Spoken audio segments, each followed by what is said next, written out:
ஐயோ இவன் வேற 1 கிலோமீட்டருக்கு அந்த சைட்லேருந்து ஓடி வருவானே. டேய் டேய் டேய், என்னடா பாலை பேட்டுக்கு போட சொன்னா நேராக தலைக்கு வீசுற? ஏ தம்பி நில்லு. ஏ தம்பி என்ன போயிட்டே இருக்க? பாரு மச்சான், தலைக்கு பாலை போட்டு ஒரு சாரி கூட கேட்காம போயிட்டுருக்கான். இரு நான் வச்சுக்கிறேன். அடுத்து யாருப்பா? ஏய் ஏய் தம்பி, நீ என்னப்பா தலைக்கு வீசுற? என்னடா எல்லாரும் வரைஞ்சு கட்டிட்டு வர்றீங்க? ஓ, எனக்கே ஸ்கெட்சா? இருங்கடா அவங்களெல்லாம் பார்த்துக்கிறேன்.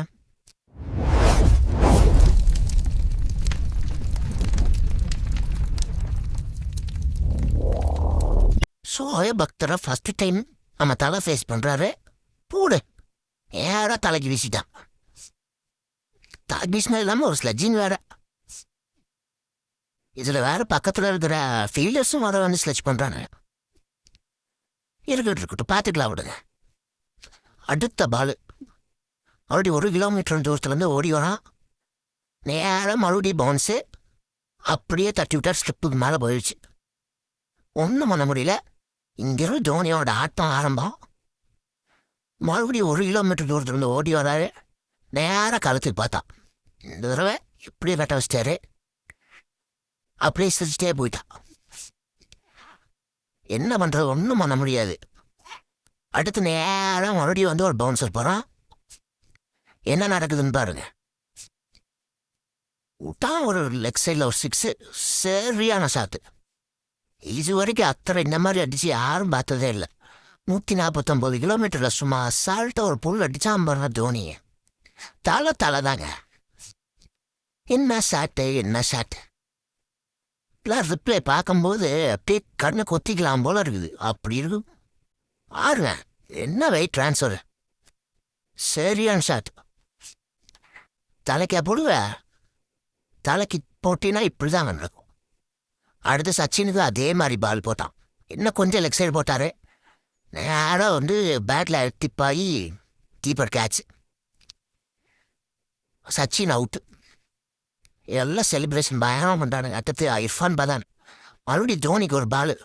மறுபடியும் பவுன்சரு. மறுபடியும் டார்ம்பர் ஆப் சைடில் 4. ஒன்றும் பண்ண முடியல.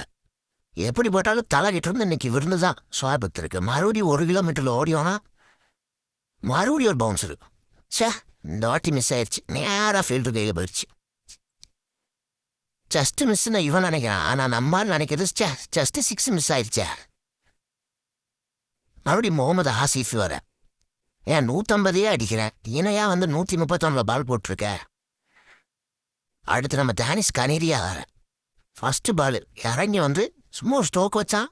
நேரம் தலைக்கு வீசான். டே நீ மாடா என்னடா கங்கணம் கட்டிட்டு வரீங்க? ஓ, எனக்கே ஸ்கெட்சா? இல்லைங்கடா பார்த்துக்கிறேங்க. அடுத்த பால் போட்டான். சும்மா இறங்கி வந்து விட்டாம் பாருங்க தோனியோட ஸ்டைலில். யாருக்கிட்ட ஸ்கெட்ச் பண்ணுற? ஓ, எல்லாரும் பவுலரு. மறுபடியும் வரான். அடுத்த பால் போடுறான் மறுபடியும். பா, இதெல்லாம் ஒரு பால் அப்படின்னு இறங்கி விட்டாம பாருங்க. மறுபடியும் ஸ்ட்ரைட்டில் 6. ஐயோ, தெரியாதனமே இவங்ககிட்ட ஸ்லெச் பண்ணிட்டோமே. எல்லா பால் அடிப்பானோ. சரி, மறுபடியும் அத்தனை கூட்டு வரலாம் சொல்லி அவனே கூட்டானானே. பாவம், அவன் வந்து பார்த்தீங்கன்னா மறுபடியும் ஒரு ஆஃப் சைடில் ஒரு பவுன்சர் போட்டான். 3 ரன்னு செஞ்சுரி. தலை தாங்க. என்ன அடி. சும்மா அந்த ஆஸ்டைலுக்கே அந்த காலத்தில் பெரிய ஃபேனு. அடுத்த நாள் காலையில் வந்த உடனே காலுக்கே போட்டான். நேரம் அடித்தான் அத்தனை காலுக்கு அடியில். காலை வைக்கிறதுக்குள்ளேயே பால் 4 போயிடுச்சு. சரியான சார்.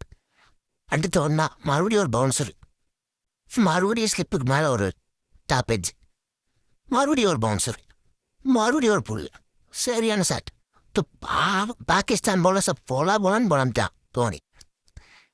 எப்படி பாகிஸ்தான் பவுலர் வச்சு செஞ்சான் பாருங்க. டேய் என்னடா பாலை பேட்டுக்கு போட சொன்னால் நேராக தலைக்கு வீசுற? தம்பி நில்லு. பாரு மச்சான், பாலை தலைக்கு போட்டு ஒரு சாரி கூட கேட்காம போயிடுச்சுடான். இவ்வளோ பிறந்தது பத்தாது இவனுங்கள. அடுத்து கனேரியா இறங்கி வந்து உள்ளான்னு பார்த்து ஒரு ஸ்டம்பிங்க. கடைசியாக தோனி அவுட்.